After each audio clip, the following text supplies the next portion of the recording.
Have you ever received something for free that was useful to you? Yes, I once received a free sample of high-quality skincare products from a local store. At first, I didn't expect much, but after using them, I was pleasantly surprised by how effective they were.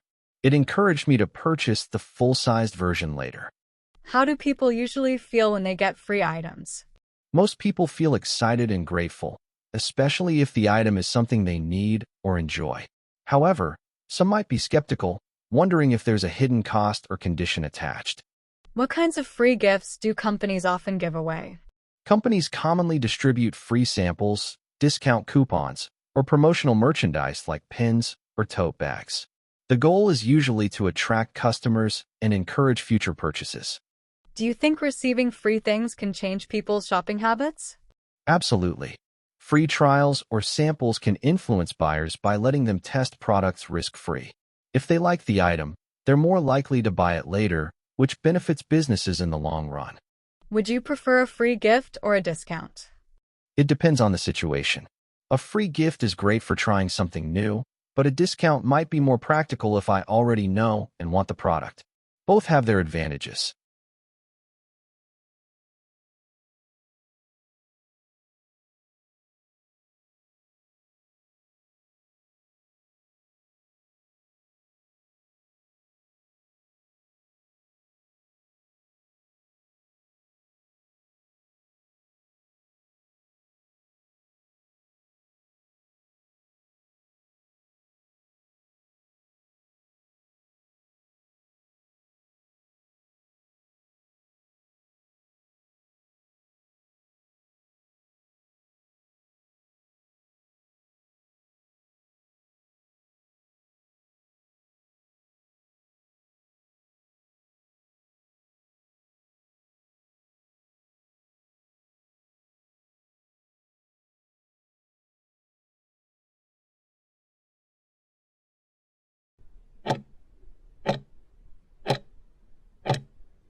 I'd like to talk about a wonderful online photography workshop I received for free a couple of years ago.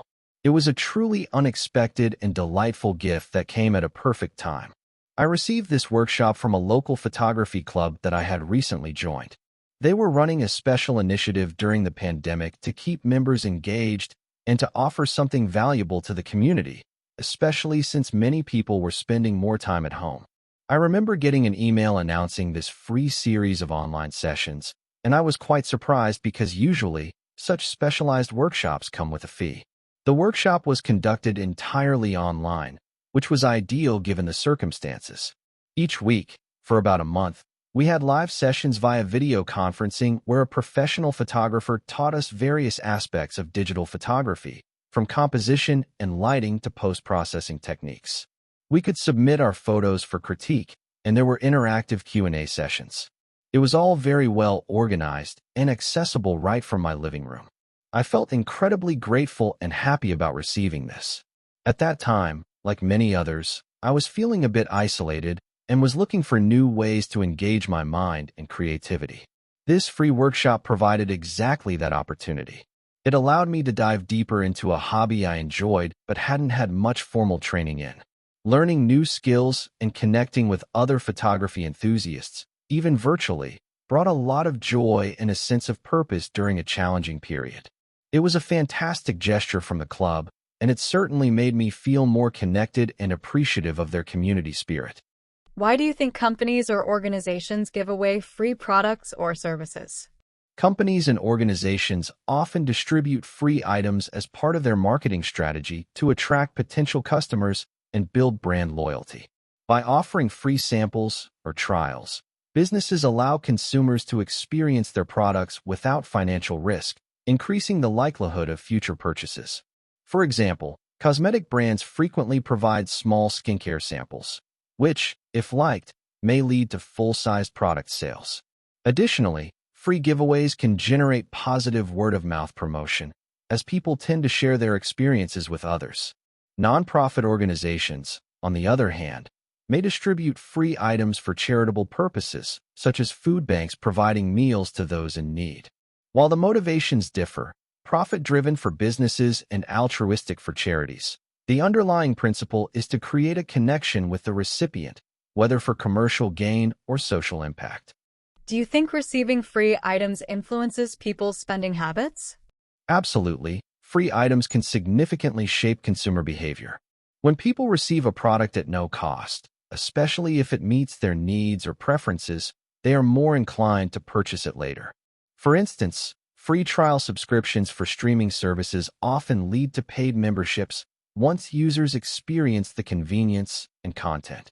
However, there's also a psychological aspect.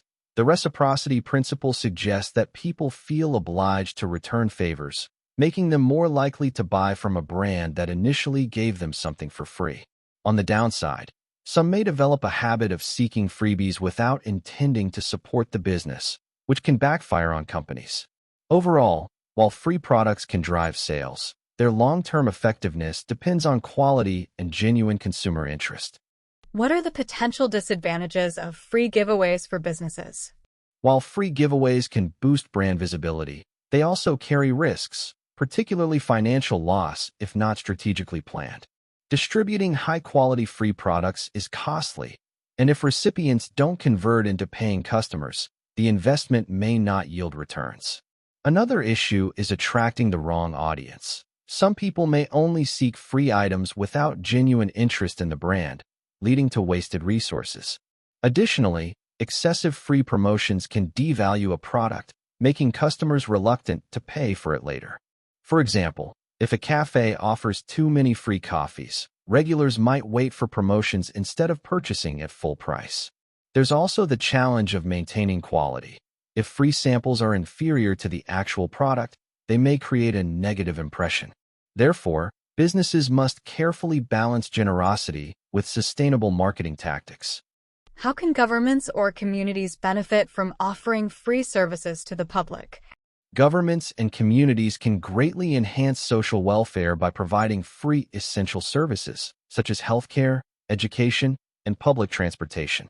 For instance, free vaccinations improve public health by preventing disease spread, reducing long-term medical costs. Similarly, free education ensures equal opportunities, empowering individuals to contribute more effectively to society. Public libraries offering free access to books and digital resources promote literacy and lifelong learning. These initiatives foster inclusivity, particularly for low-income groups who might otherwise miss out. Moreover, free community programs, like fitness classes or skill-building workshops, strengthen social bonds and overall well-being. While funding such services requires taxpayer money, the long-term benefits, reduced inequality, a healthier population, and a skilled workforce often justify the investment, creating a more equitable and prosperous society. Do you think the trend of free digital products like apps or ebooks will continue in the future? The trend of free digital products will likely persist, but its form may evolve. Many apps and ebooks currently use a freemium model, offering basic features for free while charging for premium upgrades. This approach works well because it lowers the barrier to entry, allowing users to try before committing financially. For example, language learning apps like Duolingo attract millions with free lessons, generating revenue through ads and subscriptions. However, as digital markets become more saturated, companies may shift toward higher quality paid content to stand out.